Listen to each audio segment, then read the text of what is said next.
Hello दोस्तों, कैसे हैं आप सब। आज की हमारी कहानी है सजा।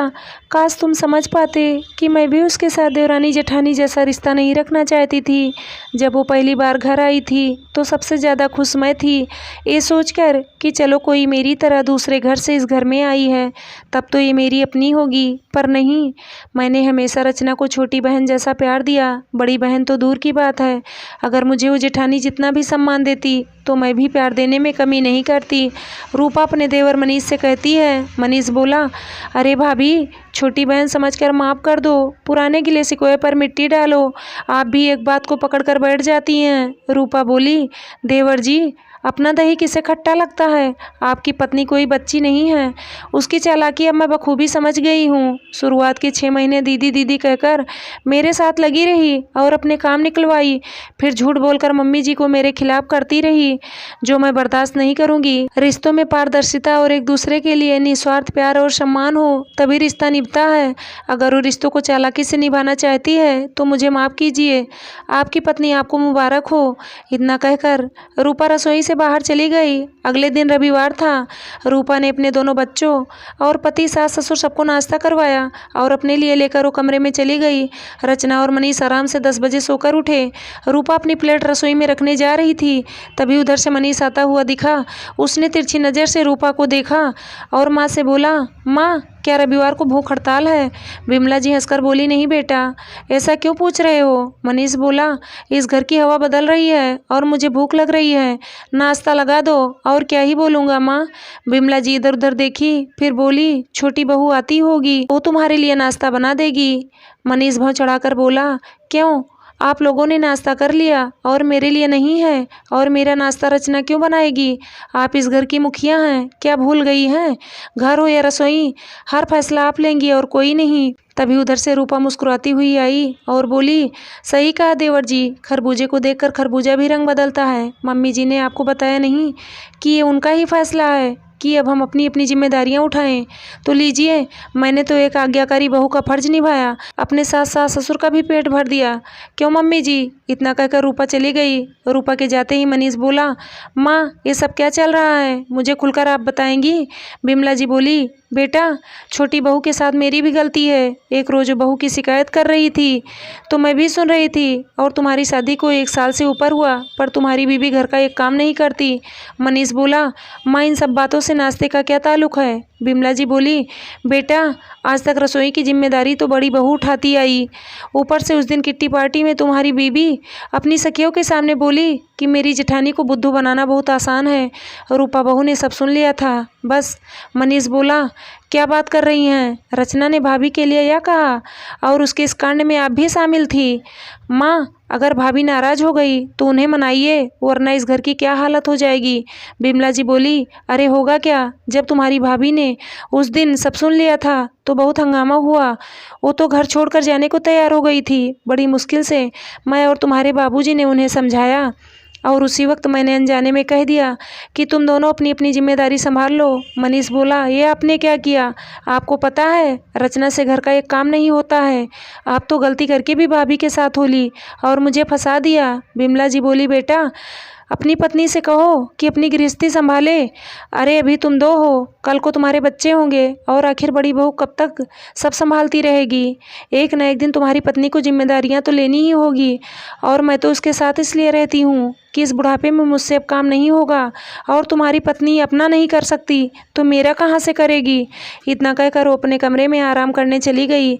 रचना आराम से नहाकर बाल लहराते रसोई में आई तो देखा मनीष अपने लिए ब्रेड सेक रहा है। रचना बोली, आज नाश्ता नहीं बना। मनीष गुस्से में बोला, उल्टे सीधे काम करती हो और सोचती हो तुम्हें कोई गर्मा गर्म नाश्ता परोस के देगा।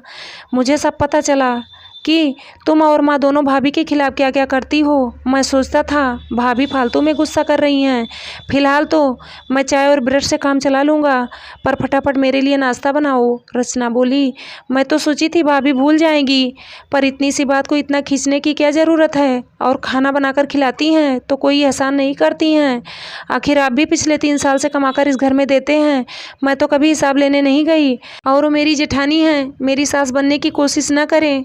भाभी भाभी बोलकर थोड़ी इज्जत क्या दे दी, तो सर पर बैठ गई। चलो हटो, मैं मैगी बनाती हूँ। मनीष बोला, एक तो गलती करती हो, ऊपर से फालतू की बातें करती हो। मेरे घर में सब नहीं चलेगा। उस रोज़ तो मैगी से काम चल गया। फिर अगले दिन रूपा अपने समय पर जगी, बच्चों को नाश्ता करवाई, स्कूल भेजी, फिर पति के लिए नाश्ता तैयार करने लगी। सुबह के वक्त हर घर में भागा दौड़ी मची होती है, कभी बर्तनों के गिरने की आवाज़, तो कभी बाथरूम से पति देव कहते हुए कि मैं तौलिया भूल गया। इन्हीं सबके बीच रचना आंख मलते हुए अपने कमरे से निकली और बोली, घर है या मछली बाजार समझ में नहीं आता, इतने शोर में कोई सो भी नहीं सकता है। बिमला जी बोली, बहू क्या कह रही हो, सोच समझ कर बोला करो। तभी उधर से मनीष मॉर्निंग वॉक करके आ रहा था।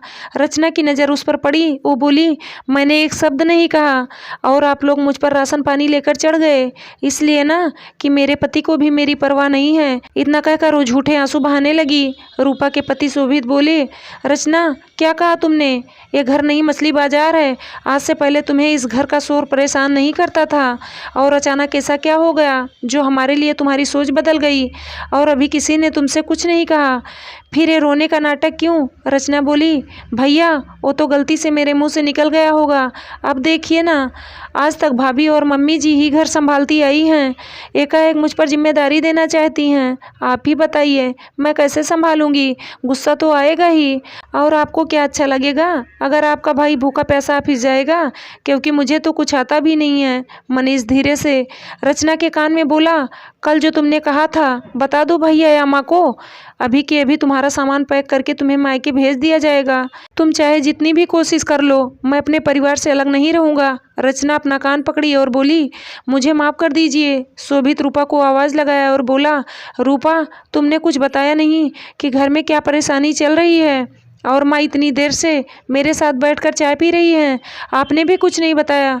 रूपा रचना को देखते हुए बोली, ये हम औरतों का मामला है, मर्दों का हस्तक्षेप वर्जित है।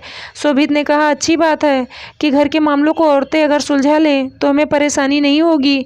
तभी मनीष बोला, अरे भैया आपको तो परेशानी नहीं होगी, पर मुझे तो परेशानी हो रही है। इसकी गलती की सज़ा मुझे मिल रही है, और ये जो इसका रोना धोना है सब नाटक है। भाभी ये तो सरासर अन्याय है, मुझे तो कुछ पता भी नहीं था। अगर इसने गलती की है तो आप इसे सुधारो, आप इसकी बड़ी बहन जैसी हैं।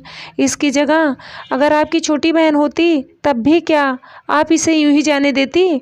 रचना को मौका मिल गया, उसने कहा, हाँ भाभी पुरानी बातों को भूल जाइए, अब मैं कभी भी ऐसी बातें नहीं करूँगी।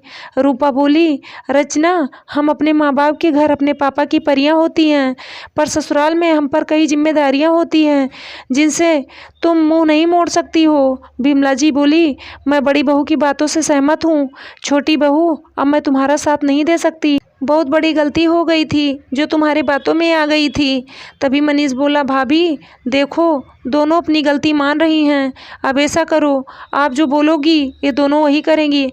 कम से कम मुझे तो सजा मत दो, क्या आपका देवर भूखा ही ऑफिस जाएगा। रूपा हंसकर बोली, देवर जी अगर ऐसा है तो आप तैयार हो जाइए, आज आपको वक्त पर नाश्ता मिलेगा, और वो नाश्ता मैं नहीं आपकी पत्नी ही परोसेगी।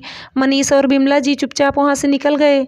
रचना हैरानी से देखने लगी। रूपा बोली, अब चाहो या ना चाहो तुम्हें इस जेठानी की बात माननी ही पड़ेगी। अगर बड़ी बहन समझकर बात मानोगी तो आसानी से सब कुछ सीख जाओगी।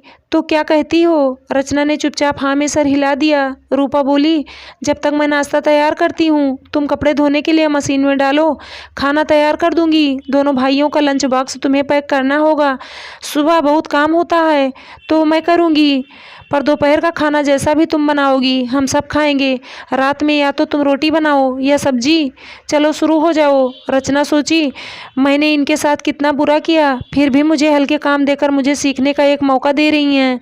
अकेले पूरा घर संभालने से अच्छा है इनकी थोड़ी मदद ले लो और मदद कर दूं, वरना मेरा पति तो ये घर छोड़कर मेरे साथ अलग रहने जाएगा नहीं, और यहाँ मुझे सारा काम करना पड़ेगा। यही सोचकर रचना काम करना शुरू की। वक्त बीतने लगा। रूपा धीरे धीरे रचना को सब कुछ सिखाने लगी। अब तो रचना हर काम सीख गई। रचना को अपनी गलती का एहसास हुआ। एक रोज वो बोली, भाभी उस रोज मुझे आप पर बहुत गुस्सा आ रहा था, पर आज लग रहा है अच्छा हुआ आपने बड़ी बहन बनकर शक्ति दिखाई और मुझे रास्ते पर ले आई। रूपा मुस्कुराकर बोली, काश कि सभी देवरानी अपनी जेठानी को बड़ी बहन समझे, फिर तो हर समस्या चुटकियों में खत्म हो जाएगी। क्योंकि जहाँ जेठानी को सम्मान मिलेगा तो वो देवरानी को छोटी बहन का प्यार देने में कभी कमी नहीं करेगी। इतना कहकर दोनों गले मिलकर हंसने लगी। दूर बैठी विमला जी दोनों की नज़र उतार रही थी। मनीष बोला, माँ बहुत मुश्किल से पूरब पश्चिम का मिलन हुआ है, बस आप अपना दिमाग ठंडा रखना। अगर घर की बहुओं को एक साथ रखना है तो सास का भी उसमें कुछ योगदान होता है, ये बात तो आप मानती हैं। अगर घर की औरतों में ही मेल मिलाव नहीं होगा तो सोचिए मर्द की क्या हालत हो जाएगी। चलो अंत भला तो सब भला। उम्मीद करती हूँ दोस्तों आप लोगों को ये कहानी ज़रूर पसंद आई होगी। अगर कहानी पसंद आई है तो प्लीज़ चैनल को सब्सक्राइब करें, लाइक करें, शेयर करें और एक प्यारा सा कमेंट करें। धन्यवाद दोस्तों।